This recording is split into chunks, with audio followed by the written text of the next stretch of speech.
Okay, we are live. Thank you, everyone who is watching, and what is the first Larley Rosenberg YouTube channel video where we are doing a deep dive on a recent program delivery update.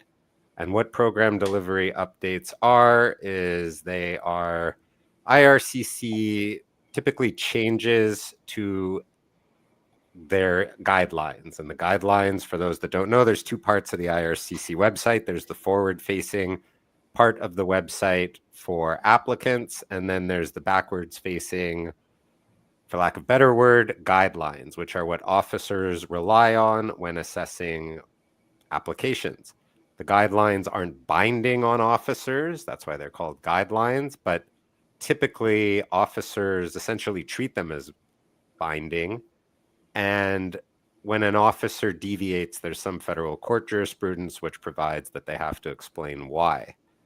The first the PDU, program delivery update, that we will be discussing, and the one today, are recent changes to the C11 work permit category for entrepreneurs. Oh, and I forgot to say, I'm joined today by two other lawyers at Larley Rosenberg, Benjamin Wilhelm and Nicole Chen. Thanks for coming on. Yeah, anytime. Again, hopefully the first of many. And Nicole, why don't you start by just providing an overview of what an LMIA exemption is? Sure. So I'm sure a lot of the audience members already know what an LMIA is. It stands for Labor Market Impact Assessment. And generally, if you're a Canadian employer and you want to hire someone that's a foreign national, you would be getting one of those. You'd be getting an LMIA in order to support your foreign workers' work permit application. Now, the LMIA process is tedious. It can take a lot of time. We have a special program called the International Mobility Program that houses a bunch of LMIA exemption codes. And these are codes that the government has designated for specific work permit categories where they think that you do not need an LMIA. They're trying to make it easier for people under those categories to apply for a work permit. So foreign nationals, instead of needing their employer to get an LMIA first before they apply for their work permit, they can directly apply for a work permit if they meet the exemption requirements for one of these codes. Awesome. And so this is entrepreneurs. Ben, you mentioned that you've done quite a few of these. Maybe before we dive into how the C11 category works, you can just kind of talk through what your typical client would be in this type of application. Sure. So the C11 program is for like entrepreneurs or self-employed business owners, and it's usually for people who are coming to Canada to start a business. So the business is on the very initial phases, either they haven't started at all, or there's a little bit of work done, but now the business owner is needed to kind of come to Canada and establish the systems and maybe hire some staff and figure out everything with the physical location and things like that. So it's really used in those initial year or so of the business, or most commonly just to kind of set things up and bring that managerial expertise that's needed to oversee those kind of startup processes. Yep, exactly. So why don't we go into the website itself on C11 work permits? As I mentioned, there were significant changes, in IRCC's own words, announced on May 27, 2025. So what we are going to do essentially for the next 10-15 minutes that we have is to walk through the current website for C11 work permits. This should be beneficial both to people who have never encountered this type of work permit before, who are hearing about it for the first time, as well as current and experienced practitioners of immigration law, because as we mentioned, just last week, there were significant changes announced. What we're going to do essentially, and we've got pulled open on the screen here, is go through the website, and just when anything leaps out at anyone, we'll just flag it, highlight it. Again, this is the website that officers use when assessing these types of work permits. Nicole already mentioned that these are LMIA exemptions, so somebody applying for a C11 work permit does not need a labor market impact assessment. As we note here, C11 work permits should not be used just to undermine the LMIA process. So that's sort of the starting point. It's important that applicants actually qualify for this category. And one thing that's sort of emerged since previous changes in 2022 or 3 is that there's a real emphasis that there needs to be, in the issuance of this type of work permit, significant social, economic, or cultural benefits as defined under Section 200 or 205 of the regulations. It's only for temporary resident status. It's not a permanent resident stream. And it's also separate from the provincial nominee work permits for entrepreneurs. So maybe the first thing to note, and something that I think they've just thrown up to remind people, is that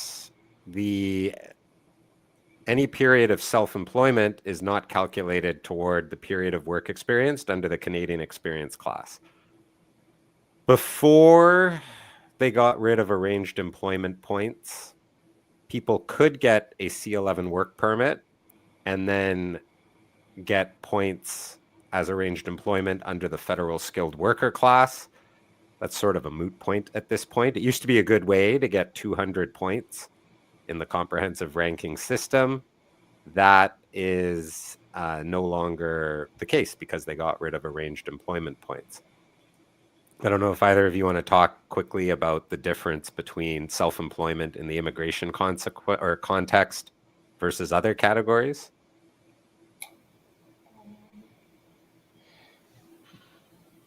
I mean, basically, it's just that they're not the same, right? So in corporate law, if you incorporate and your corporation employs you, then you are not considered self-employed.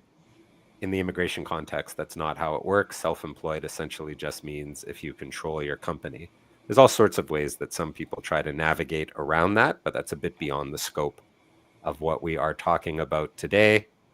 And again, as it says here, work gained as an entrepreneur does not qualify for experience in the Canadian Experience class. Yeah, it's interesting that they've split up the definitions, though, because this is new. This is one of the new changes. Mm-hmm. Well, I think they're just really trying to drive it home that if you get a C11 work permit, it's going to be difficult to qualify for the Canadian Experience class. And right now, there basically isn't a federal skilled worker class. It exists in law, but they aren't doing any draws under it. Yeah. Eligibility. So the work is so in order to get this work permit, here are the basic requirements. First, the work has to be on a temporary or seasonal basis where there are plans to leave Canada in a specified period of time. They must have sufficient funds to support themselves and their family members that are separate from the funds required for the business. This has become a bit of an issue in several refusals that we've sought judicial review of, where there were just questions on to which funds were for what. And they've really driven it home because they have business funds that are separate from the support funds. This is the big one. The work will generate significant economic, social, or cultural benefits, which there's an ongoing discussion of whether what are the benefits of applying for a C11 work permit over a C10 significant benefit work permit, as this C11 category now essentially just has additional steps. The best answer that I've heard is that C10 can only be applied for if there are no other categories. This is probably the biggest change because almost all of my C10 or C11 work permits have been port of entry. Is that the same for both of you? Yeah. Most of mine were online. Most of yours were online. That's an interesting. Yeah, I mean, for us, I remember first getting my first exposure to the C11 work permit was I was talking with another immigration lawyer about CUSMA investor work permits. And they said, why on earth would you ever do a CUSMA investor work permit, which has to be filed online, when you could just do a C11 work permit at the port of entry? So the big change is that although visa-exempt foreign nationals may apply for a work permit in an international mobility work category at the port of entry, due to the complexity of the application and for reasons of client service and program consistency, foreign nationals should be encouraged to submit their work permit application to IRCC. We talked about this at the firm when it was first posted, and I don't know how CBSA will read should be encouraged, whether it will be mandatory or not, but that's just, something to watch. So the actual documentation requirements. Ben, do you want to just go through them? Yeah, sure. So the same as before, you need to provide an offer of employment number from the employer portal. This is the same as before. There aren't any changes there, I don't think. Proof of payment, again, same thing. Application for a work permit, yeah. Supporting documents that show degree of ownership. And then this has changed a little bit now, I think. Like they're bringing temporary intent up to the forefront a little bit more here. It was always a requirement, but I don't think it said this exactly here, at least before. And they've kind of clarified again what significant benefits they're looking for. I think kind of throughout these guidelines, we'll see that they've elaborated a little bit, but they've specified market expansion, significant opportunities for employment in the area, and advancement of technology. So they're trying to be a little bit more clear what they're looking for. Again, we're seeing proof of support funds being an issue that they're looking for and trying to address in advance. Yeah. These are very specific now under application assessment, instructions to officers. I'm going to scroll through it pretty quick, but if there's anything that leaps out that you think applicants should know, just flag it. The duration of work permits probably is a big one. That is big. So Yeah. maximum of 18 months. Yeah, That is a but significant packages. change. Yeah. Well, yeah, I think we used to always request 3 years. Yeah. Back then, yeah, that was what I was requesting for my port of entries, 3 years. So that is definitely something that, especially for practitioners who are experienced, may jump out. And a good catch, Nicole, on flagging that buried in the officer notes is that C11 work permits are now issued for a maximum of 18 months, at least for the initial one. The rest is all just online offer of employment. This, again, is in terms of assessing whether there will be a significant benefit, it's to be found in the business plan. Formal business plans have not typically been required for the program, although they are helpful. And if there isn't a formal business plan, there at least be something that resembles it. Can't stress enough the importance of getting a good business plan writer, and not just someone who, where it looks like it's been done through ChatGPT. I'd say the department is on the big lookout, and I think there have been quite a few applications filed where it's not clear that the business is well thought out, or that in some cases, the entrepreneur even knows what the business is supposed to be. And I think a lot of these changes are designed to flag that. So, there's tabs on types of benefits, advancement of Canadian industry through market expansion, advancement of Canadian in other ways like technical development. Where is the location, product, finances, marketing, customers, all things that you would typically expect in a business plan is what officers are intended to review. And so it's important when preparing these to make sure that, all of these factors, to the extent that they apply, are being explained. I thought it was interesting that somewhere in there they've added the wordings, does the applicant have a concrete startup plan, or is it just a detailed market analysis? I thought that was interesting wording to add. Yeah. Looks like they're looking for more of, employment plans and things like that as well. And same thing, they're giving examples of like that convenience store in downtown Toronto that hires 2 people may not make any real difference to the local economy and may not be significant.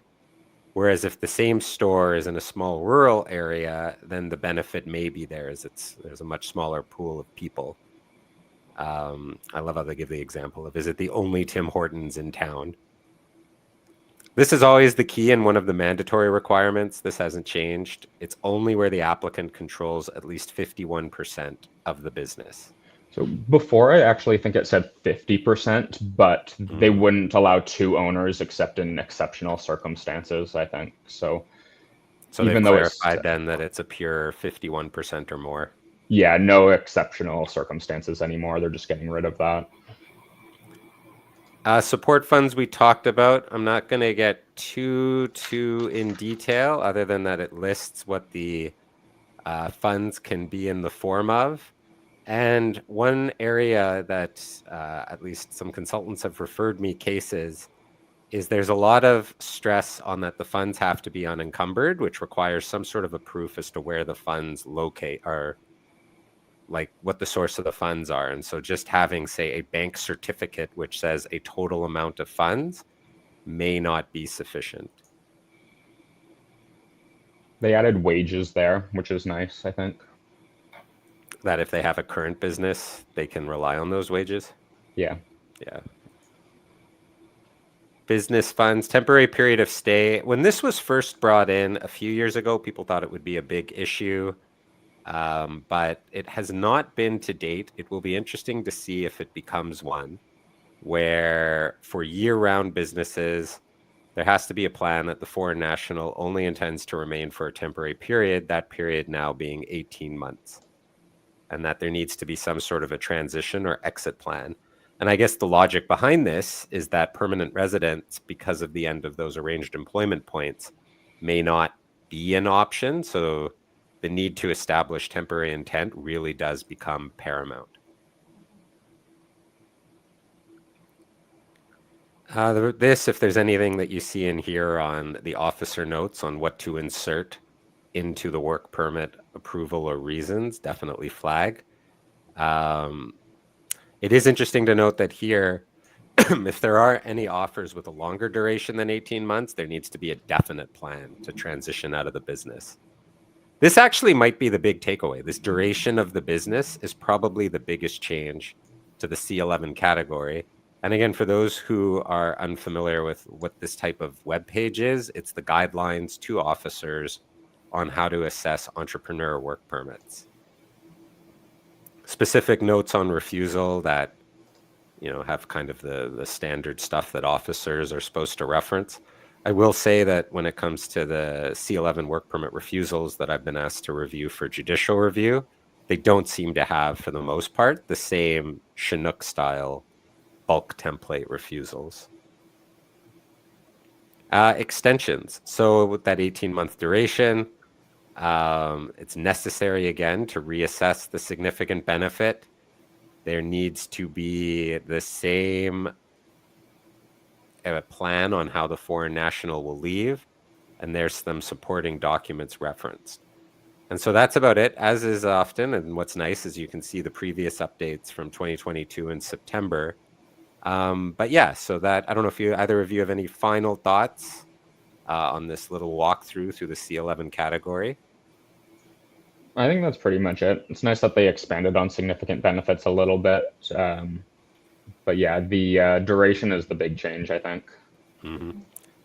And if anyone watching does have questions, you can email our firm at info@larley.com, or you can go to the website, look us up, and we'd be happy to answer them. Hopefully this continues to be a good category, because it was before. And yeah, like that, those are final thoughts that I have.